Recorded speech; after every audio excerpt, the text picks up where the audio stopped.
গণপ্রজাতন্ত্রী বাংলাদেশ সরকারের সাবেক 3 বারের প্রধানমন্ত্রী ও বিএনপির সাবেক চেয়ারপারসন দেশনেত্রী বেগম খালেদা জিয়ার রুহের মাগফিরাত কামনায় দোয়া মোনাজাত এবং কর্মী সভা অনুষ্ঠিত হয়েছে। পটুয়াখালীর দশমিনা উপজেলার বাঁশবাড়িয়া ইউনিয়ন বিএনপির অঙ্গ ও সহযোগী সংগঠনের আয়োজনে শুক্রবার বেলা 11টায় গছানী মাধ্যমিক বিদ্যালয়ের হলরুমে এ দোয়া মোনাজাত ও কর্মী সভা অনুষ্ঠিত হয়।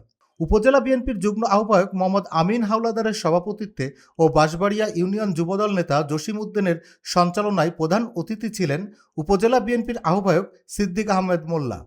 বিশেষ অতিথি ছিলেন উপজেলা বিএনপির সদস্য সচিব শাহ আলম শানু, উপজেলা বিএনপির যুগ্ম আহ্বায়ক ইসমাইল মেলকার, উপজেলা বিএনপির যুগ্ম আহ্বায়ক আব্দুল হাই পঞ্চায়েত, ঢাকা দক্ষিণ মহানগর মৎস্যজীবী দলের যুগ্ম আহ্বায়ক গিয়াসউদ্দিন হাওলাদার, উপজেলা বিএনপির আহ্বায়ক কমিটির সদস্য রাশেদ আকন সহ উপজেলা ও ইউনিয়ন বিএনপির অঙ্গ ও সহযোগী সংগঠনের নেতৃবৃন্দ। এ সময় প্রধান অতিথি উপজেলা বিএনপির আহ্বায়ক সিদ্দিক আহমেদ মোল্লা বলেন, ইতিপূর্বে যে সমস্ত নেতাকর্মী দলের নাম ভাঙিয়ে চাঁদাবাজি, চর বাণিজ্য এবং সালিশ বাণিজ্য করেছেন তাদের বিএনপির কমিটিতে ঠাঁই হবে না। বিএনপি নতুন করে ঢেলে সাজানো হবে। আপনারা দেশমাতা বেগম খালেদা জিয়ার জন্য দোয়া করবেন। এই বাংলাদেশ জাতীয়তাবাদী ছাত্র দলের সাথেই ছিলাম, আছি এবং থাকব।